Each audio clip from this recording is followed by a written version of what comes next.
પશ્ચિમ બંગાળમાં મહિલા ડોક્ટરની દુષ્કર્મ બાદ ક્રૂરતાપૂર્વક હત્યા કરી નાખવામાં આવતા તબીબોમાં ભારે આક્રોશ ફાટી નીકળ્યો છે. ત્યારે વડોદરાની એસઆઈજી હોસ્પિટલમાં રેસિડેન્ટ અને ઇન્ટર્ન તબીબોએ હડતાલ પાડીને કામગીરીથી અડકાર્યા હતા. પશ્ચિમ બંગાળમાં મેડિકલ કોલેજમાં મહિલા તબીબ સાથે દુષ્કર્મ બાદ તેની હત્યા કરવામાં આવી હોવાના બનાવે રાજ્યભરમાં ભારે ચકચાર ચગાવી છે. ત્યારે આ ઘટના લઈને વડોદરાના એસએસજી હોસ્પિટલના રેસિડેન્ટ અને ઇન્ટર્ન તબીબોમાં ભારે રોષ ફેલાયો છે. છેલ્લા કેટલાક દિવસોથી મૃતક તબીબના પરિવારને ન્યાય આપવાની માંગ સાથે તબીબો દ્વારા વિવિધ કાર્યક્રમ યોજવામાં આવી રહ્યા છે. તેના ભાગરૂપે શુક્રવારે વડોદરાની એસએસજી હોસ્પિટલના તબીબોએ ઓલ ગુજરાત રેસિડેન્ટ એસોસિએશનના આહવાન ઉપર હડતાલ પાડી પોસ્ટર સાથે ઉગ્ર વિરોધ દર્શાવ્યો હતો.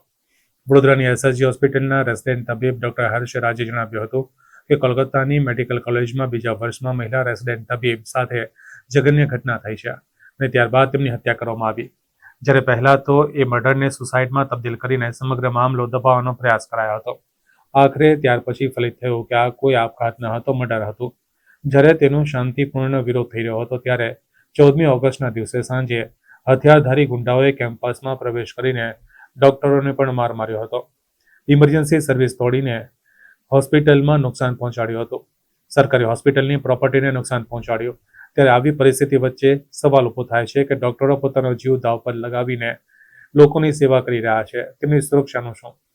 તો ઓલ ઇન્ડિયા રેસિડેન્ટ ડોક્ટર એસોસિએશનની માંગ છે કે એક રેસિડેન્ટ ડોક્ટર પ્રોટેક્શન એક્ટ સરકાર અમલમાં લાવે, તેમજ આ ઘટના બની છે એ પીડિતાને ન્યાય થાય, તેને યોગ્ય ન્યાય મળે એ માટે રેસિડેન્ટ ડોક્ટરોની all Gujarat resident doctor association અને બરોડા મેડિકલ રેસિડેન્ટ ડોક્ટર એસોસિએશનની આ એક હડતાલ છે. આ હડતાલ પ્રશાસનને જાગૃત કરવા માટે છે.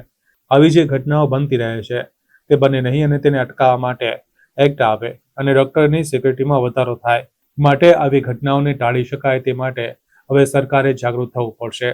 All India doctor resident doctor એસોસિએશનની માંગ છે કે એક રેસિડેન્ટ ડોક્ટર પ્રોટેક્શન એક્ટ સરકાર મૂકવાને અમલમાં લાવે, તેમજ એ પીડિતાને જે અન્યાય થયો છે, જેનો ન્યાયમાં અટકાવણો થઈ રહ્યો છે, એને યોગ્ય ન્યાય મળી રહે એ માટે અમારા રેસિડેન્ટ ડોક્ટરોની all Gujarat resident doctor association અને બરોડા મેડિકલ રેસિડેન્ટ ડોક્ટર એસોસિએશનની આ એક હડતાલ છે. આ હડતાલ પ્રશાસનને જાગૃત કરવા માટે છે કે આવા ઘટનાઓ હજી તો બની રહી છે, આપણે બને તેટલી અવોઇડ કરવાની છે. હવે આ એક્ટ આવે તો અને ડૉક્ટરની સિક્યોરિટીમાં વધારો થાય તો આ ઘટનાઓ આપણે ટાળી શકીએ. અમારી હોસ્પિટલના અન્ય ડૉક્ટર્સશ્રી દ્વારા, જેમ કે મેડિકો લીગલ ઓફિસર, ટ્યુટર્સ દ્વારા વૈકલ્પિક વ્યવસ્થાની સગવડ કરી છે અને હાલ પૂરતી અમે શક્ય એટલી તમામ સગવડો પૂરી પાડવા કટિબદ્ધ છીએ. જરૂર હશે તો અમે ઉપરના લેવલે રજૂઆત કરી વધારે ડૉક્ટર્સ પણ મંગાવીશું. તાત્કાલિક સેવાઓમાં કોઈ જાતની વિક્ષેપ નહીં પડે, કારણ કે એમાં તો અમારા જુનિયર ડૉક્ટર્સ પણ સંમત છે. જે ઘટના બની છે એ ખરેખર દુઃખદ છે, એના માટે સર્વેએ સાથ આપવો જ પડે એવું હું પર્સનલી માનું છું.